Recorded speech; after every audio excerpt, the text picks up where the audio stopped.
Hello and welcome to the Photo Brigade podcast. I'm Robert Kaplan and I am with my good friend David Bergman. How you doing, David? Robert Kaplan, it is so good to be here with you. You're my favorite. You know that? Oh, you say that to all the boys. David, you were my second podcast ever back when we were just doing audio. So I'm your favorite, but I was the second. Well, you know, it just so happened to be that way. Yeah. But welcome to this new event space here at Adorama. I know. Thank you. I like what you've done with the place. Thank you. Yeah, it's all my doing. Yeah. But I know that you spoke at one of our monthly events. Actually, our first monthly event. I don't know. 3 or 4 months back, and really had a nice show. Right here in this space. But it's really grown since then. Before it was just a retail area, and now it's actually a studio and an event space that they built for us. So thank you, Adorama, for doing that. We love Adorama. We love Adorama. We also love Rode microphones. Rode microphones. Look at how this is like professional stuff. They give us these sexy mics that make our voice sound deep. This is not a rinky-dink operation. It is not. Here. We're the real deal. So thanks, Rode Mic. Also thanks to a couple of our other supporters like Photo Shelter and Temba Bags. We love them. Photo Shelter we love. My site is on Photo Shelter. We love them. And we're going to go through your site, which is behind you here shortly. So anyways, everybody check out Photo Shelter. Everybody check out Temba Bags. Everybody check out Adorama Event Space at adorama.com/events for all of the different events. And Photo Brigade, of course. Oh, yeah. Well, they're watching Photo Brigade. Whole reason thePhotoBrigade.com. Okay, David, welcome. I want to talk with you about all sorts of things. I know that we'll probably talk about a lot of the stuff we did on our second podcast 2 years ago or whatever. It hasn't changed. It hasn't changed. Well, there's been some change. Mm-hmm. Last time I talked to you, you were just getting off the road from the Bon Jovi Tour, one of the legs of the tour many years back. Yeah, that was probably during the tour, actually. It was probably during the tour. It was probably just a break, a hiatus or something. And at that point, you didn't have this beautiful book, which is on the screen behind you, called Work, which is how many years of photographs is it of the Bon Jovi Tour? Yeah, I was out with them on the road for 3.5 years. I started in early 2010, and we wrapped up the last tour in 2013, December 2013. Did that time fly for you, or was it like? I mean, you've helped me in the past because I was on tour with a totally different JB, Justin Bieber. Another JB, and that was probably a lot different. And it seemed at the time when I was on tour that it was forever, but once I was gone, it's just like, oh, that was so quick. It was over with, and it always kind of goes quick for me. I've toured with other bands besides Bon Jovi, and I love the environment and I love the atmosphere of it, and it's it used to be 10, 15 years ago when I would travel, usually by, like you do the Olympics, okay? And it would always happen about 2 weeks in. The Olympics is 3 weeks long. About 2 weeks in, everybody's ready to go home. Right. They're done, and it's just like, okay, it's long enough. You've been away from home. But touring has gotten me so used to being away that's like normal life now for me sometimes. Mm-hmm. So I was out for months and months at a time, and you just keep going. It's just a job. So I love it so much that it really does fly by. You kind of look back and you go, oh man, I was gone for a long time. So maybe we should, while we're doing this, is this website, you have the tour photos up on here that we could maybe look through? There's a few mixed in. But you know what? We have these JPEGs. So whoa, that was your portfolio, let me say. We'll get to that. Okay, so that's what's called a teaser. Yeah, that was a teaser. To get them to stay around to see what that's all about. So I want to talk to you about is this really cool gallery exhibition. Yeah, so basically what happened was I did this tour for 3.5 years, and then it ended at the end of 2013, and then last year, 2014, was kind of a reflective year for me. It was an interesting point in my career because I spent so long with one client, which I hadn't done in a long time. So you come off the road, and then we decided to put out this book. We had actually been talking about it for years, but we finally did it, and we made it happen. And it's a big, heavy coffee table book, and it's kind of my first giant book like that. It's beautiful. We should have had a copy that we could hold. I could put it out on a desk. You can like graphic it in later, right? Right. CGI it in. Yeah, here. It's right here. You can click on it, big. maybe. Yeah. I'll have Laia make it linkable on the YouTube link. The YouTubes. So it was kind of a time where we put out the book, and I was promoting the book and doing a lot of that kind of thing. So I had a couple of gallery events. Actually, Adorama hosted a nice big event for me about a month before this one, and we had a giant event. I had pictures up and signed books and did all that kind of stuff. So it really was a fun year for me. So this event was just, when was this? November? I can't even remember. A couple months ago. December, I don't know. And the kind folks at Rock Paper Photo, I've signed with them to handle my fine art prints, which is That's a new exciting. thing for me. Yeah, that's a whole new world. It is a new world for me. I'd never really been in that fine art space, and as a mostly editorial photographer, shooting events and mostly for magazines and newspapers in my career, it's kind of a new thing to do those, limited editions, signed, numbered fine art prints. Absolutely. But the people at Rock Paper Photo have been great. I mean, they do this for a living. They know how to handle it, so they really helped me through it. And I'm still kind of just getting my feet wet in it, and I'm starting to figure out what images are going to work best in that space. What pictures a collector would want to hang on their wall as opposed to a Bon Jovi fan, right? Who, it's a very different audience. So we should also mention that this event was to celebrate your work, but it was photos from your archive selected and curated by John Bon Jovi himself. John Bon Jovi, yeah. He's been pretty good as far as when I'm promoting my work. He doesn't kind of want to take over, because he knows it just will become all about him. Right. So he very specifically didn't want this to be a Bon Jovi book launch or a signing. It was a David Bergman gallery show. So that's really cool, because cool. Not many celebrities would do that. He's great that way. I mean, he's a fan of my sports work. I mean, from early on, he knew that stuff. He was seeing my images in Sports Illustrated. He'd see me the next week and go, "Hey, great picture in the magazine." So that, I think, really helped get me in with him in the beginning, that I wasn't just doing him, a concert photographer, right. So, I mean, I've had a career now for almost 25 years. Yeah. So long before Bon Jovi. So not before Bon Jovi, the band, but before I was with Bon Jovi. And so, so we went through my images and he curated this exhibition, and it was probably, I mean, if there were 20-something images there, I think maybe 4 or 5 were Bon Jovi, 4, 5, or 6 were Bon Jovi, and the rest were my portraiture, sports action, and other bands. So, and that was cool. And that event was like a pop-up gallery, sort of like specialty shop, I guess you could say, for the holidays, right? Yeah, it was just a nice sort of coincidence that everything fell together. Rock Paper Photo is already having this gallery pop up in Soho. Very nice event going on. And then when we started talking, they said, "Oh, this would be perfect. We'll have a big opening, unveiling of your work." We should have pulled that up. I'm sure it's just rockpaperphoto.com. Rockpaperphoto.com. And they can search for your name and also other artists as well. Actually, it's rockpaperphoto.com/David-Bergman. Or Bergman. Yeah, I think it's Bergman. I'll take you right to my page. All right. So we'll pop that up on the screen as well, so people can click on it and check out your. So how has that transition been? I mean, because to back up, we'll talk about it some more. But to back up, you've been a photojournalist working for the Miami Herald, right, for many years. Then you have gone freelance as a sports photographer for ESPN, Sports Illustrated. I don't have to tell you, your career is just like mine in that you sort of, these days you have to have your toes in everything, right? Right. So I agree. When I was in the 90s, when I was a newspaper photographer, the business model back then was you get a job at a small paper, then a medium paper, and a big paper, and then you retire. And that was it, right? Well, that whole paradigm is gone. Totally. It doesn't exist anymore. So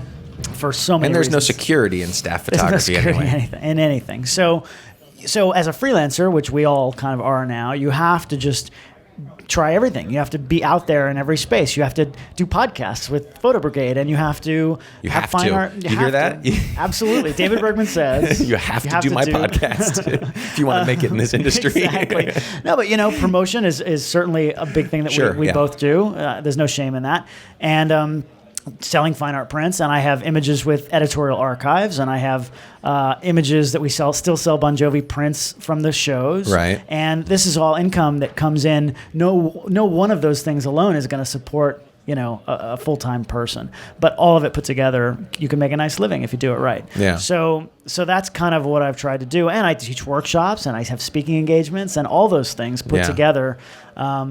Just adds up to hopefully a career being a creative person, being a photographer. So it really is. I mean, again, I don't have to tell you, to be able to make a living as a photographer, that's insane. Yeah. Like, who gets to do that? I know, seriously. It's crazy. Like, any day, like my worst day on the job is still better than it should be. Like, and it also, I mean, you're able to do something. Like, for instance, for your daughter, today we just pulled you out of your daughter's school because you were doing some sort of photo. It was a fundraiser. Yeah, they have an auction at her school, and I went in and did photos of her class, individual photos. Cool. And I set up a backdrop and all my lights, and had the kids jumping, and it was just a blast. So yeah, I mean, doing that on a weekday in the morning, that was my thing today. And Does your daughter think that like my dad is so cool, or like, oh God, dad? She's still young enough. She's going to be 11 this week. Okay. She's still young enough that it's cool. But, it won't be for much Savor longer. those moments, I guess, right? Exactly. It won't. Okay, so I want to talk a little bit about your career. I mean, we're going to talk about all sorts of current things happening, but I want to talk a little bit more about your past career and your work as a photojournalist down south. The past keeps coming up. Yeah, to haunt me. You're originally from where? Miami, Florida, born and raised. And so you ended up at the biggest paper down there. How? It was, it's actually a good story because I was a musician first. That's right. Yeah, I remember that. I played drums. I haven't played in a long time, but I had to do a portrait one time of Arturo Sandoval, this jazz trumpet player, very famous jazz trumpet player. And I remember telling him, I went to the Berklee College of Music, and I used to be a musician. He stops and he goes, no. Always a musician. Always a musician. Oh, you're right. I'm sorry. So I am still a musician, even though I don't actively play. But I thought I was going to be a music producer. I was really headed along that path. I was studying music production and engineering. I went to the Berklee College of Music in Boston. And I really thought that's it. I was in all the band classes in high school, and that's really nerd. Yeah, I was a band geek, total band geek. But I played drums, so at least I wasn't a flute player or something.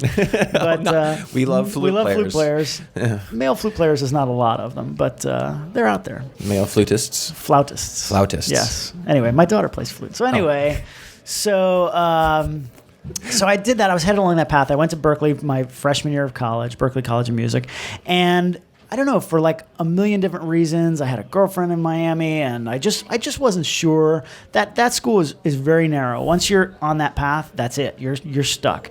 And I think in hindsight, all these years later, I wasn't 100% sure that's where I wanted to go. I don't think I was that smart at the time, but looking back, that's probably what happened.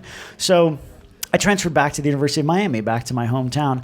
And literally there was a day that will live in infamy in my life where I walked into both the campus radio station and the newspaper the same day. Uh-huh. And I knew, I was always involved in extracurricular activities, was not a fabulous student, but I was able to do well enough to get by.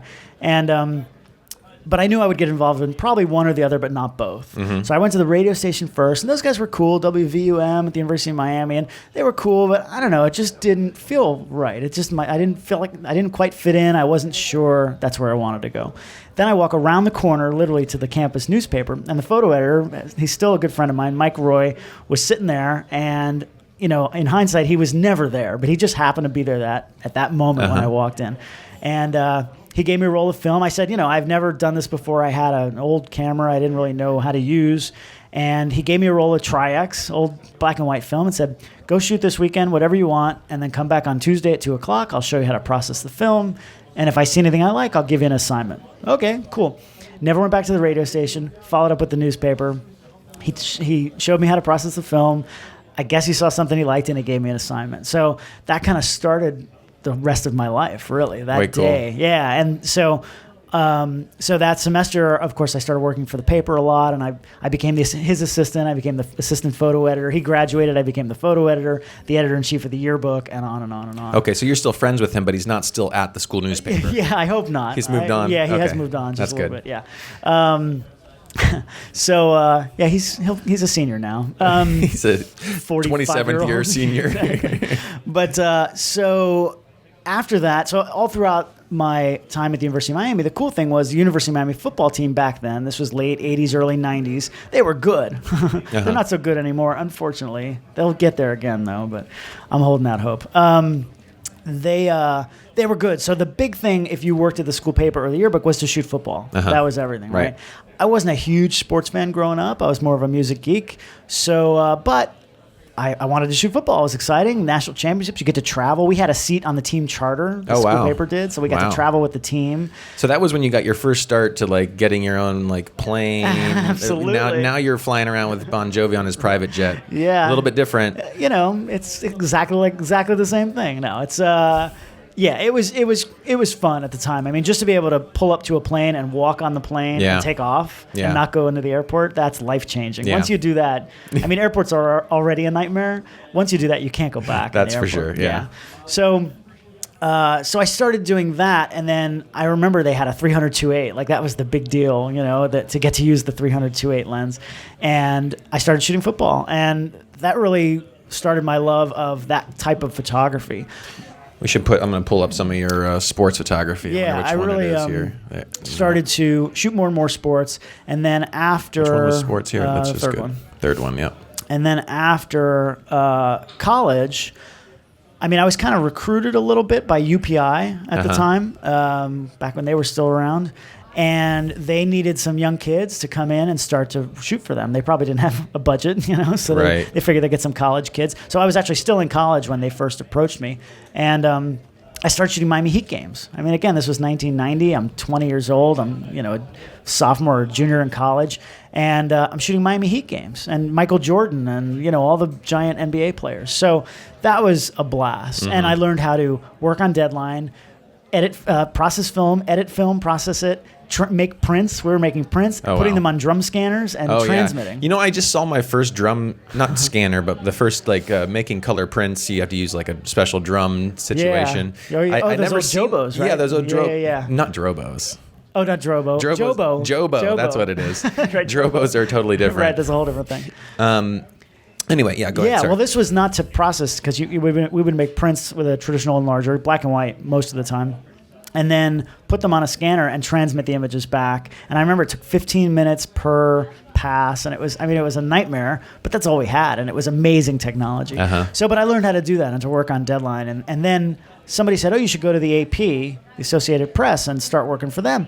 So I just had a box of prints, and I walked over there. I drove over to the Associated Press office, and Phil Sandlin, who was the photo chief for the entire state, was based in Miami, and he's a great old Southern boy, Bergman, goddamn it, and he is the coolest guy, but no nonsense, right? know? Yep. And he said, your stuff's fine. Call me in the morning. If I have an assignment, I'll give it to you. Okay, so what I did was, I said, what time do you come in? 7 a.m.? Okay, great. I'm not a 7 a.m. guy if I can avoid it. But what I did was I set my alarm for 7 o'clock. I'd call him up. Got any assignments? Nope. Okay, I'd hang up and go back to sleep. I did this for about a week before. That's when most people give up. This is a little insight as to how I work. Most people give up then.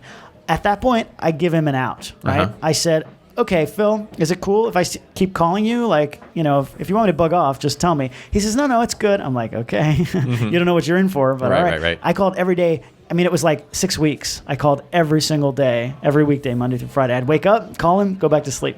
So eventually, I think it was probably just to get rid of me, and it was an assignment nobody else wanted to do. He said, yeah, we got something down in Key Largo if you want to go do it. Yeah, nope, of course, no problem. And I went down and shot this. It was, I'll never forget it. It was these, they call them aquanauts. They were scientists who were living underwater. Oh, interesting. For like months and months. And I think it was, he had set the world record for the longest amount of time underwater, and he was coming up that day, right? So I went and I just documented as best I could. I really had no idea how to do it. Couple of rolls of color film. Shot it, went back to the office. Phil processed the images, sent out a couple of frames, and I went home. Next day, USA Today ran a picture this big, tiny picture. But, USA Today, I think they still always credit the AP photographers, which most don't. Right. So it said Dave Bergman, AP, which I was Dave back then. And then Phil called me that afternoon and sent me to Dolphins camp to go photograph Don Shula. And that was the start of it. That was it. So, it's that sort of tenacity, I guess. Yeah, Some would call it worse things than that, but perseverance. Yeah. I just don't sort of give up. I don't take no for an answer. Right. And it's obviously a fine line between being obnoxious and being persistent. Right. I'm sure I've crossed the line more than once, but we all have. Yeah, but you have to, because nobody's going to do it for you. Right. And these days, that was 25 years ago. These days, it's even tougher because there's so many photographers now, and it's such a competitive environment that nobody's going to hand you anything. People think now, oh, you work for Bon Jovi, you can write your own ticket with any band you want. The world doesn't work that way. Right. I'm still out promoting. I'm still out hustling, trying to get more work. And so, it's easier to get work now than it was 25 years ago for me. But that's because you have 25 years of experience. Right. But you still got to go out and do it. Oh, there's no doubt. You can't just sit back and be like, oh, they're all going to call me now, because the world just doesn't work that way. That's true. Sorry, I just talked there for 15 minutes. No. Well, that's my life story in a nutshell. That's why I've got you on the podcast. We've got 3 hours, right? That's what this is for. This is talk radio. You know what I mean? Actually, we close early today. It's Friday here at Adorama. So. All right. Well, I'll get cracking then. Moving forward, when did you move to New York City? Yeah, so that's the next thing. So the next one was I got the job at the Miami Herald, and I was there for, this would have been about 93, 94. I got the job, and I pretty much became the sports guy. Like, they didn't have an official, didn't say that on my business card, but I was the sports guy. I did Dolphins, Heat, Panthers, Marlins, Hurricanes, and my schedule, I wasn't on the regular daily schedule with everybody else. I just did whatever the sporting events were. So that was a blast, and that really, I kind of grew up there. I'll tell one other quick story. Or one more quick story. Yeah. One more, yeah. I always do that when I'm shooting, by the way. I always say, oh, give me two more. And then I take 30 more. Right. They say, wait, you said 2 more like 20 ago. I was still a kid when I got hired at the biggest publication in the state, for sure. It was a 500,000 circulation paper. Most people start at a small, little paper, community paper. I sort of skipped that step. So I was still a kid, and working with these Pulitzer Prize winners and these really mature photojournalists.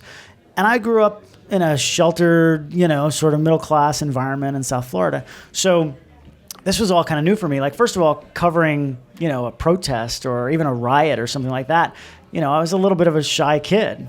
Obviously, I'm not that anymore. Right, yeah. I'm not a kid anymore either. Nor are you shy. Exactly.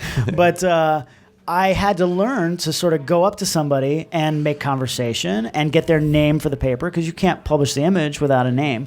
So that really put hair on my chest, as far as getting out there. And even photographically, as you know, if it's not interesting enough, sometimes just getting closer makes a better photo. Sure. So you got to get in the middle of these situations. Yeah.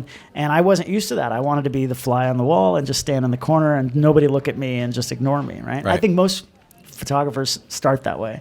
But as a journalist, you can't be that way. You got to get right in there and get the story.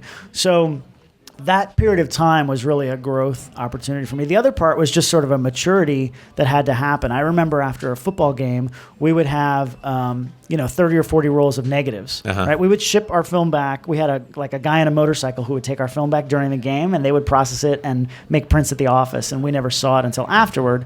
But our job, the one job we had at the office after the game, was to cut them up and sleeve them, put them in sleeves, and label them so that they could find it later if they needed it, right? So it's like wax paper sleeves, or are you talking like no, actual... just the negative sleeves. Oh, okay. Yeah. So 36, 6x6 negative sleeves, and you could always shoot 37. I don't know if you, oh yeah, I knew that. Yeah, I remember. There was always one frame, and I hated cutting off that last frame and throwing it out because it was like, oh, that might be the frame. Anyway,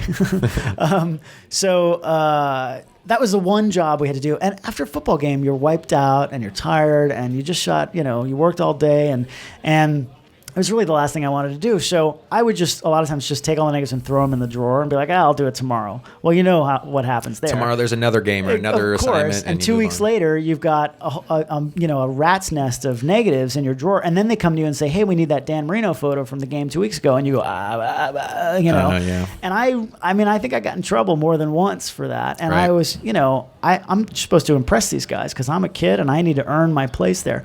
So it took me a little while, maybe a couple of years of that sort of immaturity, to then one day I said, wait a minute, if I just cut them up now, this will be a lot easier, And I think it's just it's a maturing process where it just clicks one day and you say, okay, I get it now. And the same can be said now for digital workflow, because Absolutely. You can really get behind with digital workflow. It's so easy. And it's different. I mean, it's like back in the day when you were shooting film, you were limited to 36, 37 rolls per shots per roll. Yeah. And nowadays you can just shoot hundreds, thousands of photos in a game, and you need to go through those photos. Absolutely. I know that obviously probably the staff photographers at the Miami Herald have a different process than what you do these days, because you work for like Sports Illustrated or NFL or MLB or whoever. Sure.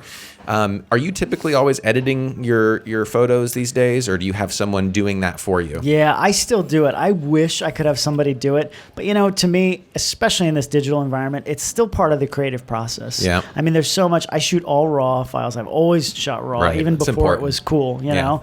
And I was ahead of the curve, man. It's the only thing I was cool about. But it's just, I feel like that, first of all, culling through the images and picking the right frame. I mean, that's everything, right? Because that's what people are going to see. Right.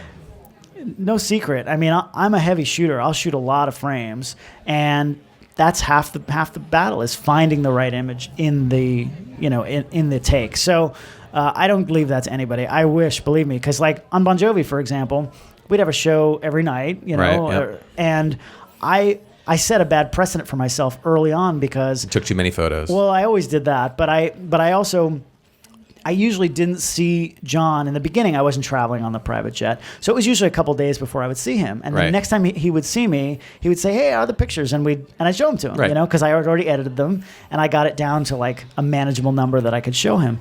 Well, then when I started traveling with him, I'd see him the next morning. Right. And guess what? He wants to see pictures. Yeah. And I couldn't, the one time I think I was like, oh man, it was a late night and I just couldn't. He was like, what are you talking about, man? We're all working here. I was like, oh, okay. Oh, crap. Yeah, like this is not going to work. So I really had to make sure that I edited every night, and it didn't matter. And I'm on his schedule, so we'd have the show, and then after the show, usually they'd have food, at the hotel or something like that. And I'm there with a camera always, even if it's a social situation. You never know when the shot's going to be. Exactly. So I'm still working. I can't have the computer out at the table while everybody's sitting around.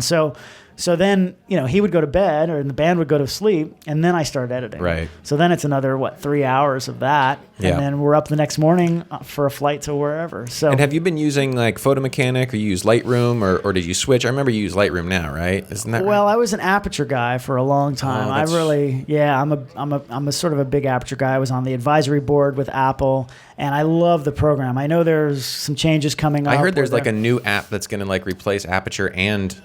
Well, all we know is that Apple has come out with this Photos app. I don't even know if it's out yet, but Photos app. But it's both consumer and pro, and I think I don't have any inside information on this, but just from what I've seen in the past with Apple, it'll be a consumer product first, and then they'll start to sort of add in more pro features, I hope. Yeah. I mean, I love the raw conversions that Aperture does. Interesting, and all of my I've never images. really used Aperture. I know that it's just one of those things with changing your workflow, and especially I've had trouble because I've wanted to at some point go from Photoshop to Aperture, not Aperture, excuse me, Photoshop to Lightroom. Uh-huh. But the problem is that it's a completely different sort of situation. You've got the what do you call it? The archives, not in the archives, but the library, which is a whole different way of kind of editing. I'm used to using. I started with Aperture pretty early, so I like the system. I'm used to it. All my archives are sorted that way. So they are discontinuing development of the product. I think is what they said. So there's going to be no new versions. It still works. So people freaked out when they first made the announcement. It's still going to work for probably a couple more years. It's compatible with the new OS and all that.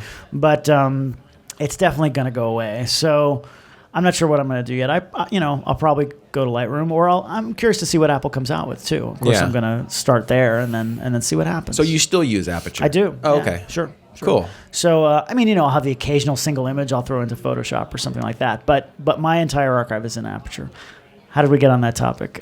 Just about handling your archive. Oh, handling your archives. The amount of images we shoot now. And yeah, because I remember when I was on tour for a bit, it was, getting on the bus and then for the next 2 hours, like eating like midnight hamburgers Pizza, and, beer or whatever that's on the bus. It's like, and everybody's just relaxing and hanging out or going to sleep, and you're in the front lounge or the back lounge, actually doing work. So this is what I want to mention, because when I was on tour, I would Back when I was on tour. You kids these days. They had food they would put on the bus. They would have drinks and this and that, and it was just like an all around unhealthy lifestyle for those people on tour. Right. Now you have just like lost almost 100 pounds. 90 pounds. 90 pounds, which is incredible. You look great. Thank you. And stop. You look so good, David.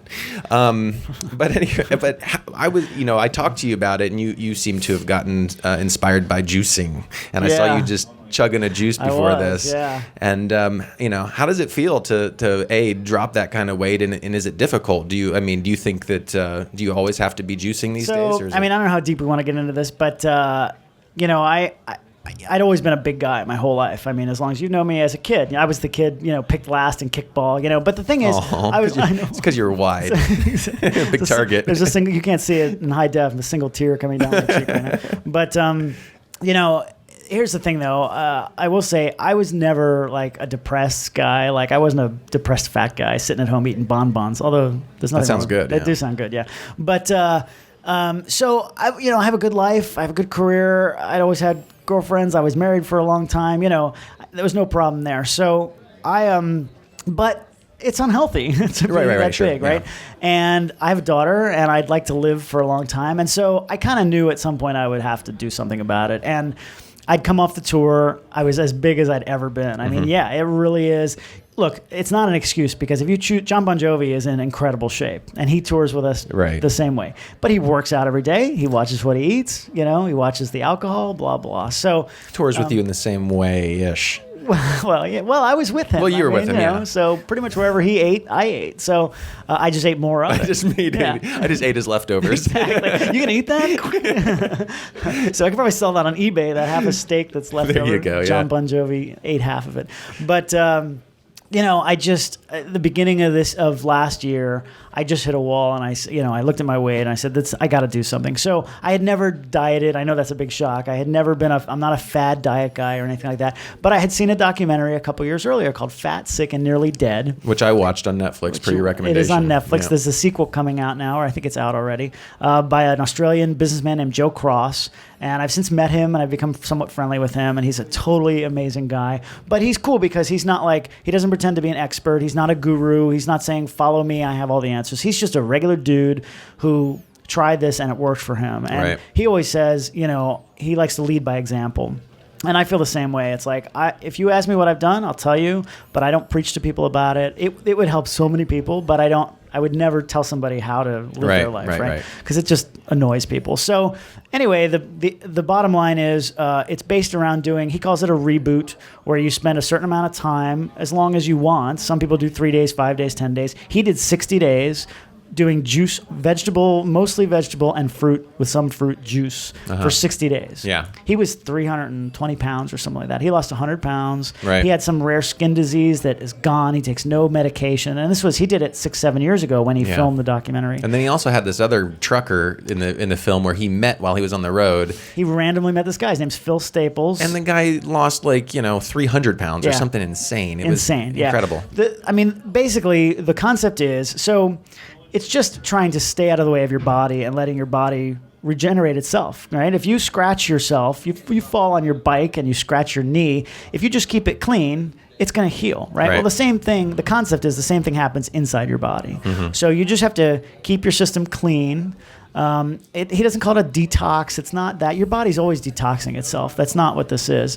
This is just about staying out of the way of your body and letting your cells do what they do. They want to be healthy. So by doing this, anyway, my story, I did 45 days of juice only. I know, which is insane. I I started with 5. Days. I started with 5. I thought, okay, I'll do 5 and just see how it goes. And it went pretty well. Actually, what I did to really kickstart it was, Joe, they have this reboot. I don't know what you call it, a camp, or something like that. It's 5 days. Uh-huh. They've done 2 of them now over the summertime. I think they're doing a third one in June or July. It's in upstate New York. I didn't tell anybody I was doing this. I didn't want to make a big deal out of it. I just went up and spent 5 days up there, was off the grid, and it was great. I mean, they're making all the juice for you. They're cleaning the juicer. You don't have to do anything. So I did those 5 days, and I lost a few pounds, not a huge deal, but I was like, okay, I think I can do this for a little bit longer. So when I came home, I bought all the produce, and I got a new juicer and the whole thing, and I was doing 5 days at a time. I said, okay, I'll do 5 days, and I went 45 days, and I dropped, 40-something pounds. And you just sort of continued with it, and then the concept is when you come off of that, your body has changed. You don't crave, your cells don't crave the same things they used to. Honestly, I have no problem with red meat. I'm not anti-red meat. But the thought of having a steak right now, makes me nauseous because it's so heavy that it just, I've been eating fruits and vegetables mostly, but I'll have the occasional pizza. I'll just have a slice instead of a pie. A pie, right? Yeah. So really, I get full a lot quicker. I don't get hungry very often, and then once in a while, I will do another short reboot. That's what I've kind of decided. So the holidays, we just passed the holidays. I let myself go over the holidays. No problem. You drank too much, ate too much, did all that stuff because that's what you do. There's no problem with that. I'm okay with that. But then I came back afterward and I decided I was going to do 10 days. I'm actually on day 9 or 10 right now. Right. So, and it's easy. And the weight came right off. Nice. So, 10 pounds like that. So that's great. And I always try to make it a point. We just had Craig Mitchell-Dyer on. He's like a triathlete now. He's a triathlete now. Yeah. He's not juicing. He was talking about you. He's like, did you see Bergman? And I was like, yeah, I saw Bergman. But so I just have to set the record straight because apparently I heard a rumor out there that I had gastric bypass surgery. Oh, not true. Not that there's anything wrong with that. If that's the route you want to go, that's fine. I did not want to do that. That's not something I ever want to even consider. And absolutely not true. I juiced, and then I've been eating healthy since then. Imagine that. Who knew that fruits and vegetables were good for you? Who knew? Who knew? Who knew? All right, then. So there. So that is how you have gotten in such good shape. Thank you. Let's talk about some more recent work that you've been up to. You said that. Go ahead. It's a good segue. It's a good segue. I'll help you with it because a year ago I photographed the Belize beer calendar. This is a swimsuit calendar in Belize. So Belize beer is the beer of Belize. Uh-huh. I mean, as soon as you land at the airport, there's Belize everywhere. Like everybody in Belize knows Belize. That's pretty much the beer. Uh-huh. The company that makes the beer is Bowen & Bowen. They are sort of I think they're the second largest employer in Belize after the government. I mean, they basically run the country. Mm-hmm. So the founder and there was Bowen & Bowen, a father and son team, long time ago, founded this company, and they turned it into a really big powerhouse. They handle the Coca-Cola and all the water and the ice. I mean, they run the country. Right. So about 5, 6, 7 years ago, the younger Bowen, who was running the company, passed away, unfortunately, in a tragic plane crash, a private plane crash in Belize. And his son and daughter moved down there to take over the company. Well, his daughter, Shelley Bowen, is an old friend of mine from the Miami Herald. She was a photo editor at the Miami Herald. Oh, wow, yeah. Yeah, so she, for the years, she was saying, Bergman, they've been doing this Belize calendar in Belize. It's like the SI swimsuit calendar is everywhere else. Like you've never heard of it outside of Belize. But in Belize, everybody knows the Belize calendar. So they've been doing this calendar for over 10 years. And she kept saying, Bergman, we got to get you down to do this. And I was like, yeah. Like, you never know if this will really happen. Right. And I was on tour and I was busy and we just couldn't do it. So the tour ended and it's like, let's do it. Let's finally do it. So I flew down last January or January, February. It was right before the Super Bowl last year. And I shot the calendar. I spent a few weeks down there, and I did the entire calendar. And it's exactly what you think. It's girls on the beach in Belize, right? And we had a sports theme, so most of them are images of girls playing different sports. I had people jumping. I had so maybe we should pull some of these up. Yeah, let's see what you're talking about. Well, here's the cover. Some imagery is right there. That's the. So this just came out now. This is the 2015 calendar. We shot it obviously a long time ago, but. Because it takes so long to produce these things. But this is a physical calendar that Where's the beer? Up in every... Well, the cover does not have the beer. I don't see any beer in this photo. Let's see. That's the back. Here we go. So these are the months. Yeah, some of them have beer in them, some of them don't. There we go. There's a there it is. Bucket of beer right there. A bucket of beer. Where is it? You have to look way down in the bottom corner there. I don't see it. Yeah. But this was... I mean, look, it's exactly what you expect. It was an amazing shoot. It was fun to be down there. Uh-huh. The crew was great. All the people who worked for Belize. So that was a question. So you did you bring down a crew with you? I didn't. We had a lot of talks about it. I kind of wanted to bring down my own crew, having not done this with them before. But they said, you know what? We've got lots of people down here. They'll do whatever you need to do. And I was like, all right. And obviously it's a budget issue. You don't want to bring down too many people. That's my favorite frame from the whole. It's like a Bond girl, coming out of the water. And I'm sure she just went scuba diving. Of course she did. Yeah, it looks she's like a world-class scuba diver. And she, actually, the jet ski girl had never been on a jet ski in her life. And that morning, we sent her out with the instructor. We said, "Please make it look like she knows what she's doing." And then by the end of the day, she was flying past us. We were on a chase boat right next to her, and she was zipping around. But so the funny thing is, I said it's a good segue because they shot all this video, this behind-the-scenes video. And the calendar just came out a couple months ago, and they put out the behind-the-scenes videos. Well, that was me 90 pounds ago. Oh, so it's like, who is this So guy? I'm looking at this video going, oh no, it's horrible. Well, I mean, even I look back at the photos from our last event, and there was a difference. You know what I mean? And so it's amazing. It's amazing the transition. But anyway, so the best part is they've hired me again to do the 2016 calendar. So we're now in mid-January, and I'm going in 2 weeks back to Belize to photograph next year's calendar. Nice. So Very nice. we have a new theme that I can't divulge yet, but let me guess.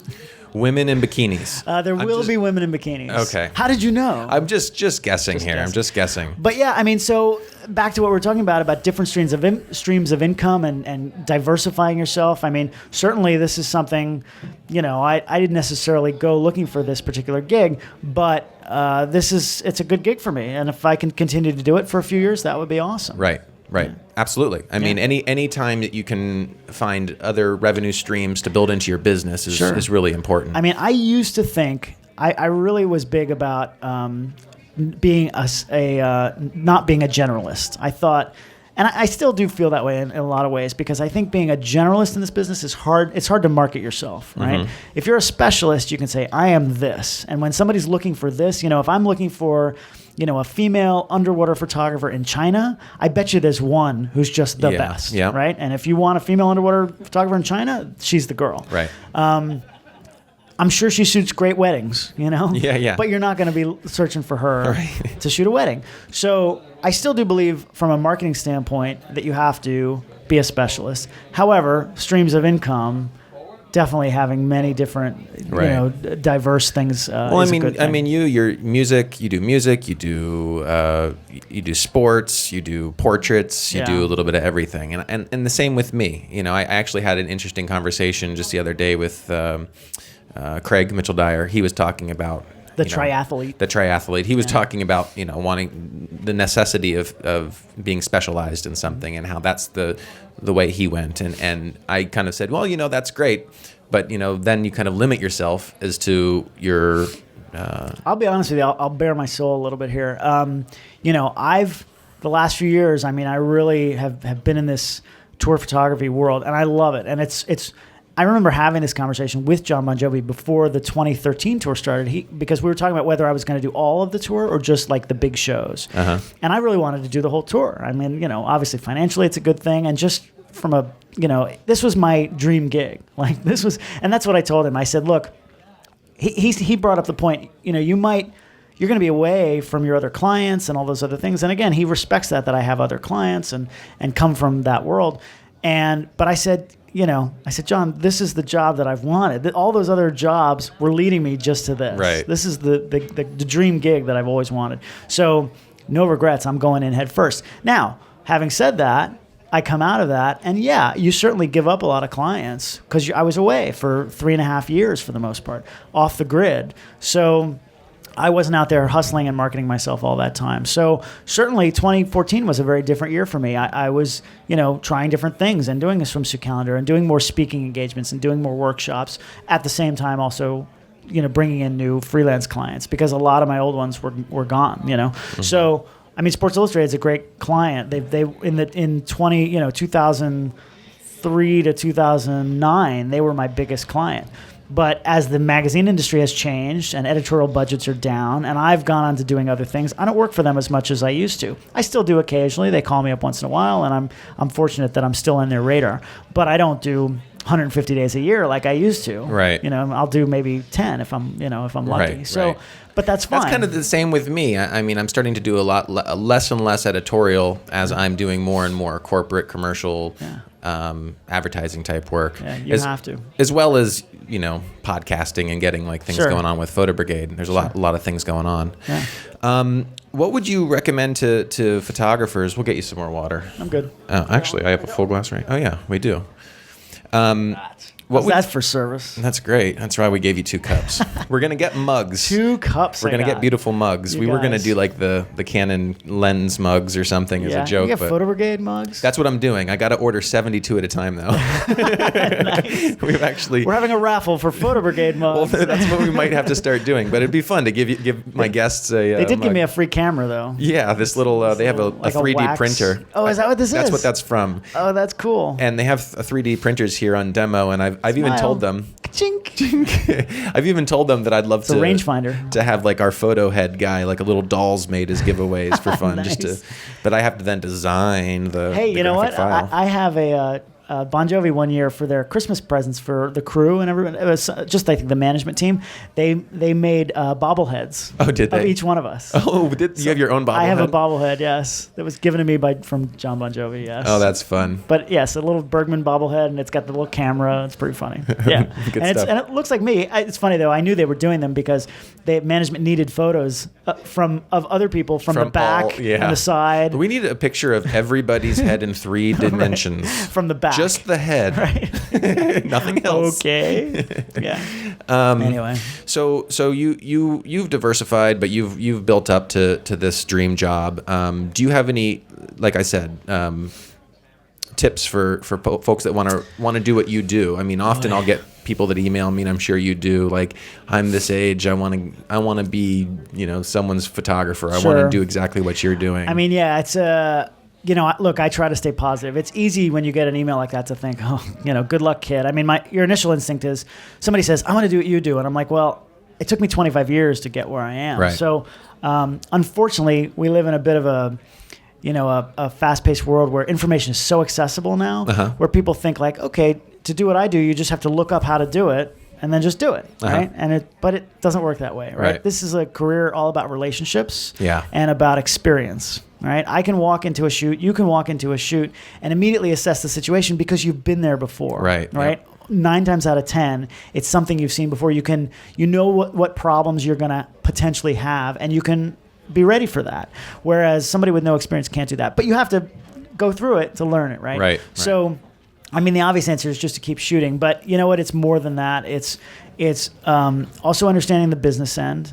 The business end is everything. I know plenty of amazing photographers who are going to die penniless because they just don't know how to market themselves, and they don't know how to do an invoice, and they don't know how to read a profit and loss sheet. Right. Yep. So, I mean, there are days when I'll get a request to do something, and I'll turn it down just because it's not enough money, and I'd rather be sitting at home with your kid or with my daughter or marketing myself or whatever it is. That's actually worth more to me because I know what it costs for me to walk out the door. Right.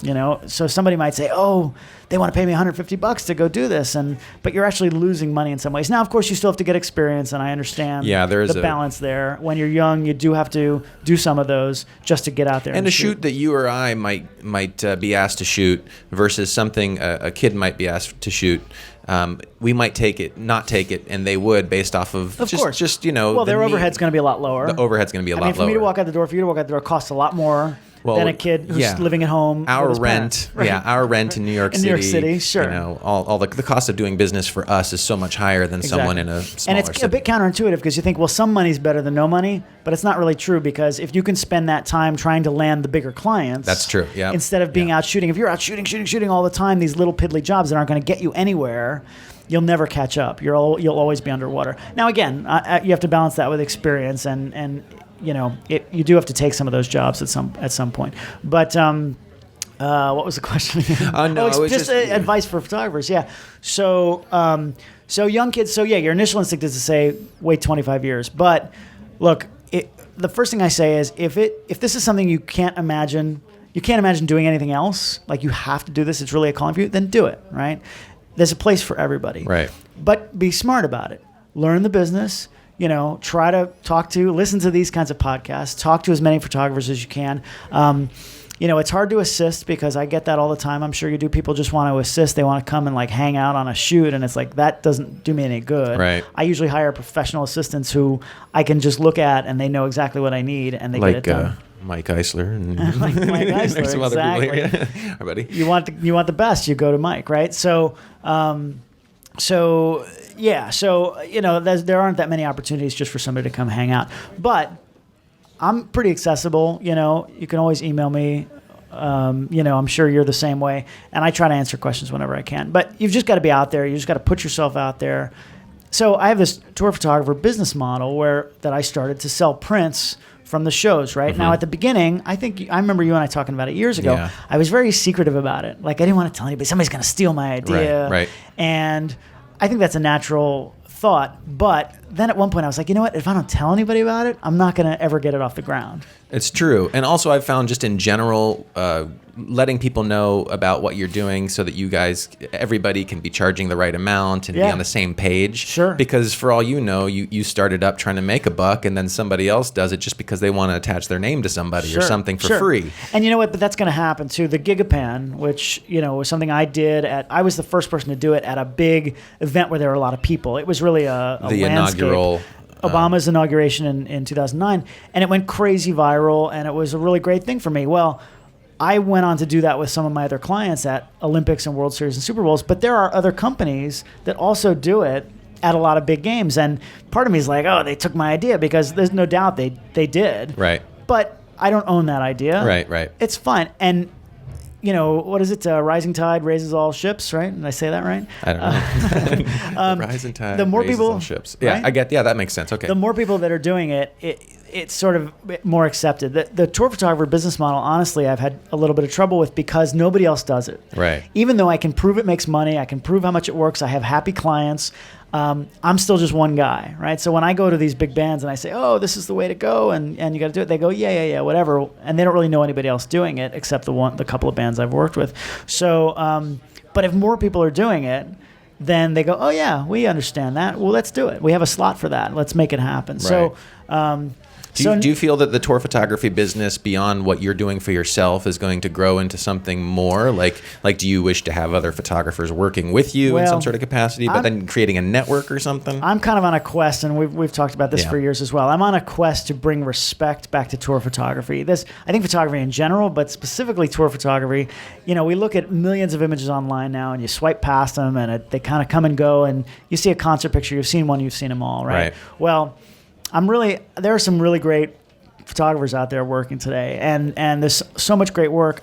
I think by selling prints, there's something about holding a print in your hand, a physical print that has a gravitas to it that just looking at it on a computer screen doesn't have. Yeah. And buying a print, spending money, buying a print, it's got, the ones that I sell we put the date and the city on them, and it was like the best day of your life because it's your favorite band, and it was such a great moment, and you hang that on your wall, and you look at it every day, and you have it forever. Doing a book, obviously, is that even to a higher level, where you've got this coffee table book that just is 200-something pages of image after image, and they're big, and they're bold, and they're beautiful. There's something about the that. book of yours that you created. I mean, we both have a mutual friend that worked with it, Warren And Winter. your book's amazing too. We still have to do that swap. Yeah, we're gonna swap some books. I've got the Bieber book. You've got the Bon Jovi book. Yep. Our JB books. My book was built for 14-year-old girls. My book was built for 40-year-old girls. 40-year-old girls. Yeah. So there you go. But you guys worked with some amazing printers, and I don't think I own a book. Maybe Noctway's Inferno or something like that. That's to that scale of size. Yeah. Obviously, his is a little thicker. I think when you're putting it together, different subject matter. They tell you exactly just a bit. His, you want to kill yourself after you look at it. Because this, it's amazing, but it's I mean, I remember we were talking about the dimensions of the book and what size we were going to make it, and we settled on this size.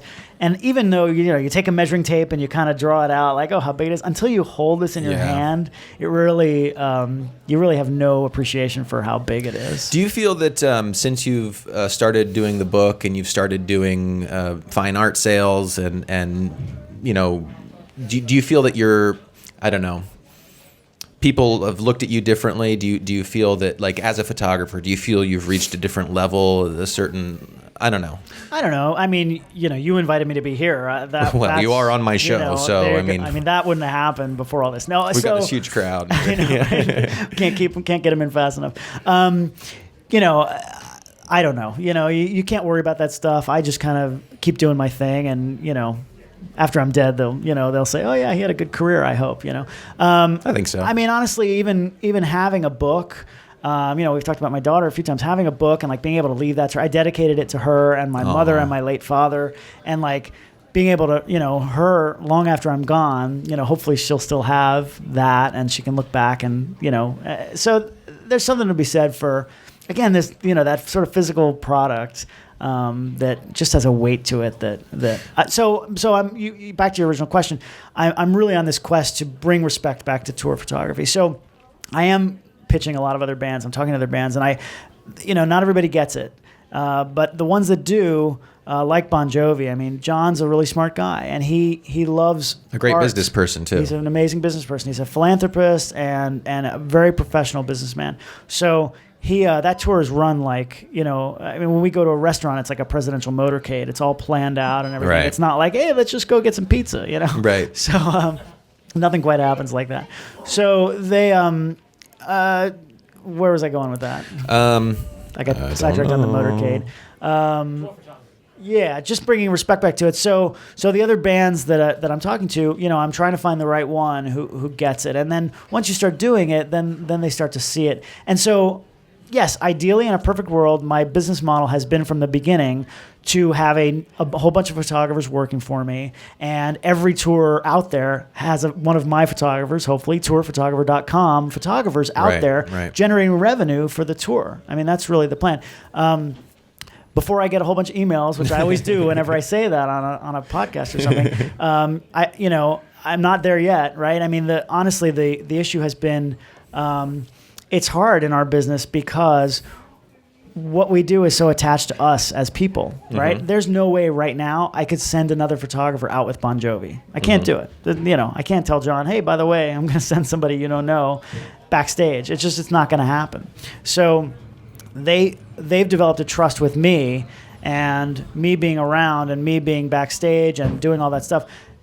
They could hire any photographer in the world, of course, but they want me there because we've developed that level of trust. And that's a big thing that I've noticed with shooting, these big bands, especially these high profile type folks. It's all about trust. Absolutely. They can bring in anyone they want because they can get anything they want because they're rock stars. Of course. So why would they choose David Bergman over anybody else? Well, it's because he's proven himself. He's handsome, obviously, and a people person. People want to work with people that they like. Sure. And we finally hit the wall here on internet, I guess. Yeah, no doubt. I mean, there were times. I mean, I'll let you into my brain a little bit. It's a little scary in there, but there were times when I was backstage. Let's say I'm in the dressing room with the band, and I'm standing there with a 35 millimeter lens, and I'm just taking available light photos of what's in front of me. Now, it's an interesting photo because of what's in front of me, right? It's Bon Jovi sitting backstage. Nobody else is here. Right. So that's what makes it. So I kind of give myself, a little bit of a hard time about that. In my brain, this is what I'm saying. This picture right here, that's during a rain delay backstage, and John just poked his head out, and I made the picture. Well, part of me says, the light was perfect, and everything came together at the right time, and I just pushed the button. If anybody else was standing here with the same lens in the same moment, they could make the same photo. But then... Theoretically. Well, yes. But then the other side of me says, it's taken me 25 years, though, to be able to stand right here. That's true. Nobody else is here. I'm the guy, right? That's true. So then I pat myself on the back a little bit and say, okay, I get it. So, I'm always pushing to make better images, but I used to rely a bit more on... trickery, remote lights, and I still do some of that with remote cameras, but... with my portraits, like a lot of gels and colored gels and craziness. But I've kind of gotten to the point, where maybe I've matured a little bit or gone the other direction where I'm doing this. This is a perfect example. This was at the Sandy telethon, NBC Sandy telethon backstage. I managed to set up a photo booth back there. I had some contacts at NBC. We were both there at this. That's when I got to photograph. No, this wasn't 12-12-12. Oh, this was Sandy. Sandy benefit. Sorry, yeah. But we'll get to that in a second. We'll get back to you now. I'm just kidding. This is about you, David. I'm sorry. Just kidding. But this was a kind of a pivotal moment for me because I had a photo booth set up, and I could have set up a bunch of colored gelled lights and made these funky pictures of these giant celebrities. But part of me said, you know what?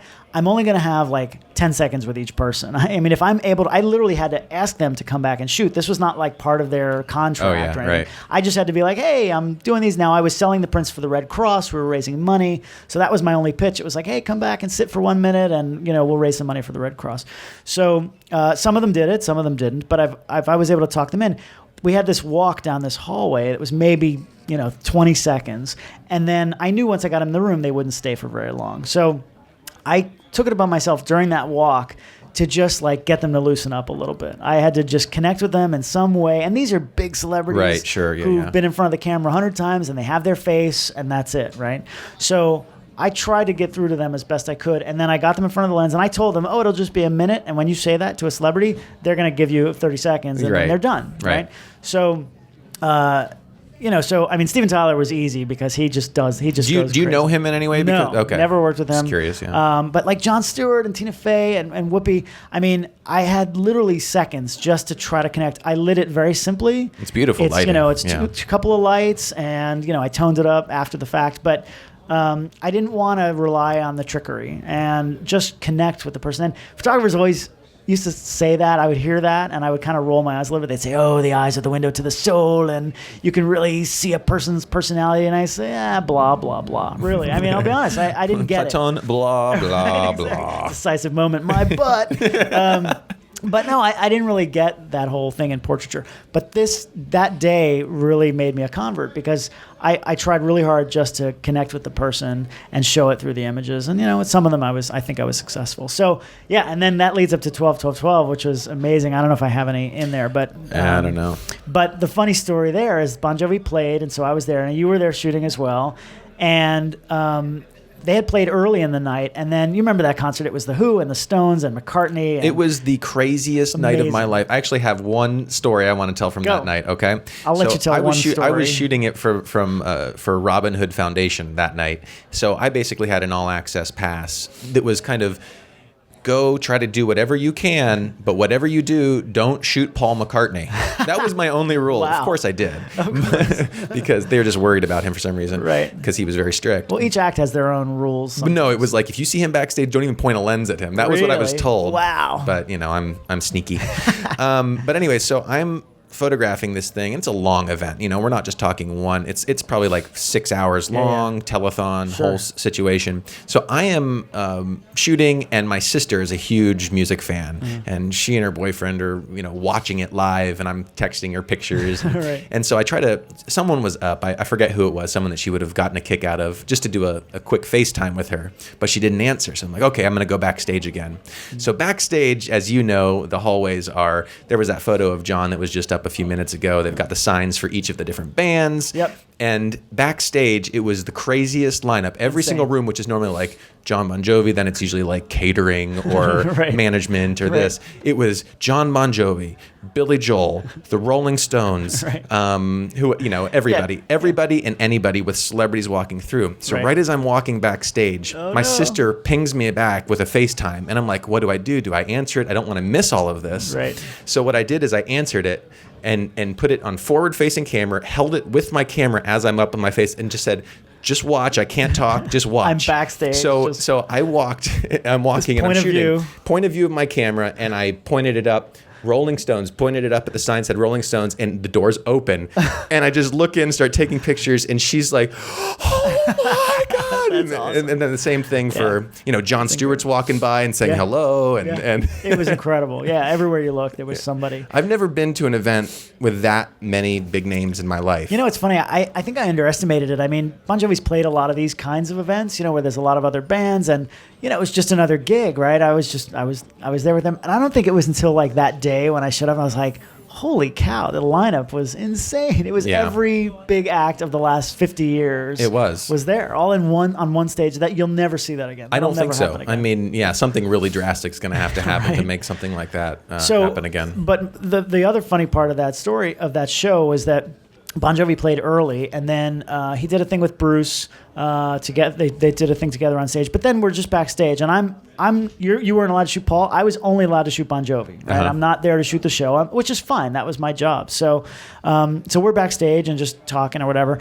and we have a monitor, and they're watching the show. And I think first it was The Who. The Who, yeah, came on, and John's sitting there, and he goes, I had a Roger Daltrey poster on my wall when I was a kid. I'm a huge Who fan. I want to go see them. I don't want to sit back here. Right. So he goes walking out. Well, of course I follow him. Right. Wherever he goes, I got to go. So I have my cameras, and I'm not planning on shooting, but I go out there, and he stands literally right next to the photo pit right in front of the stage, and he's just watching, So I lean over, and I tap him on the shoulder, and I hold up my 7200. I go, want to shoot? Because I've been teaching him how to shoot. I've been teaching him apertures and shutter speeds, and he kind of looks at me with his big eyes, and he goes, yeah, let's do it. Like he was a little kid. So he walked into the photo pit. The two of us walked in. He's holding my camera. I'm holding the second and I look camera. next to me. I'm like, John Bon Jovi standing next to In me the photo with with all the you shooting. I'm photographers. just like, Yeah. holy cow! It I was just a funny- back up and start shooting him. So of and course you, everybody was shooting Yeah. him. I got pictures of him with my camera. Right, you know, right. It was the coolest thing ever. And he was like a fan. He's shooting, and then he put the camera down. He'd be like, "Woo!"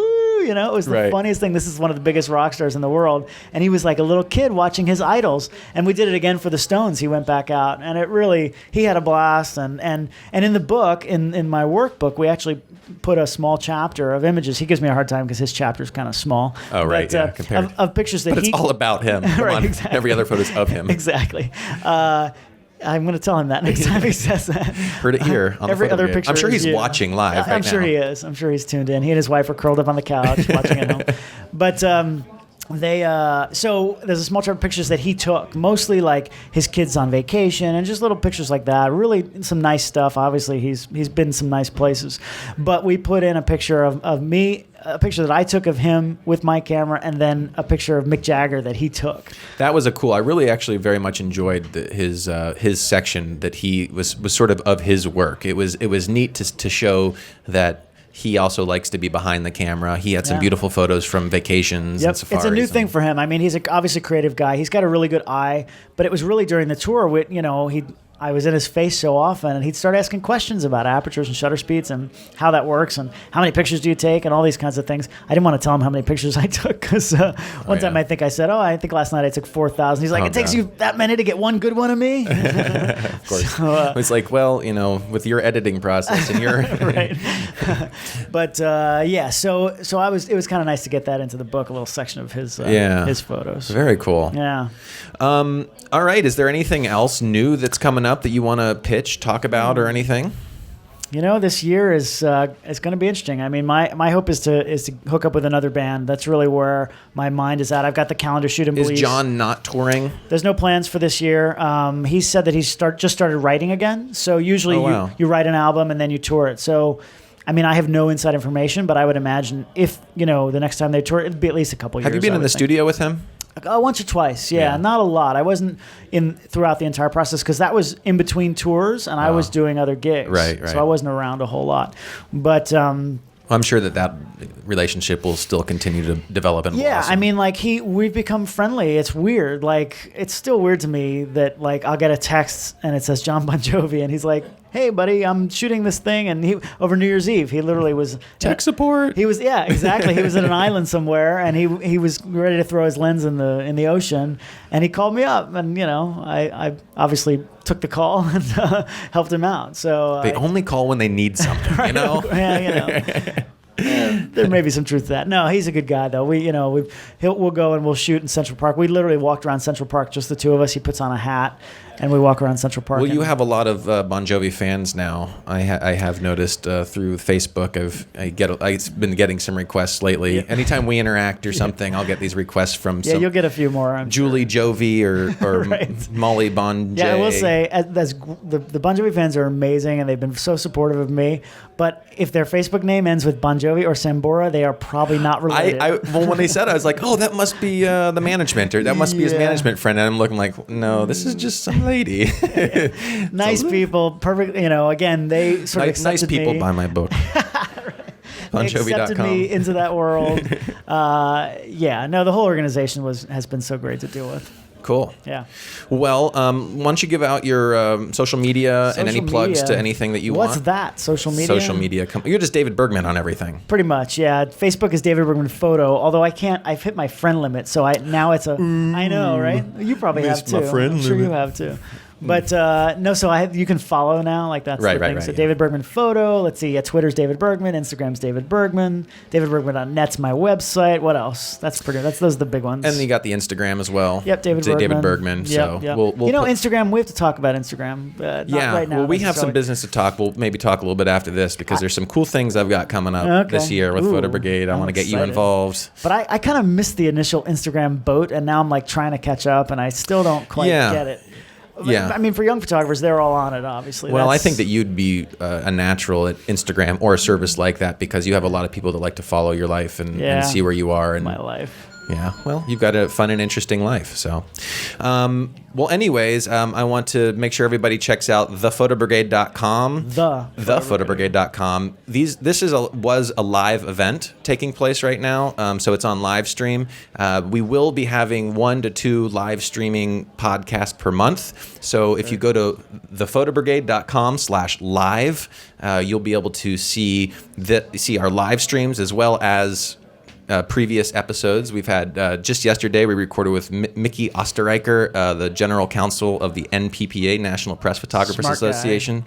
Great talk about First Amendment and all sorts of other legal type stuff. We talked with David Burnett that I mentioned before. He was our first. He's a legend. And he talks about his experience in war and the business of photography, as well as Craig Mitchell-Dyer we just did as well, which is the triathlete. Well. He's a triathlete. We'll mention again. Big man triathlete, great photographer, and we're going to be, we've got other great people lined up. We're going to have Joe McNallion, and if you're interested in, if you're a photographer and you're interested in being on, feel free to call my booking agent, me. Have your people call my people. Have your people call my people. Which is me. And maybe we can make something happen. And at Photo Brigade on Facebook, Twitter, Instagram, and so on. Thank you so much, David. Thank you so much. You're the best. You're the best. Thank you. All right.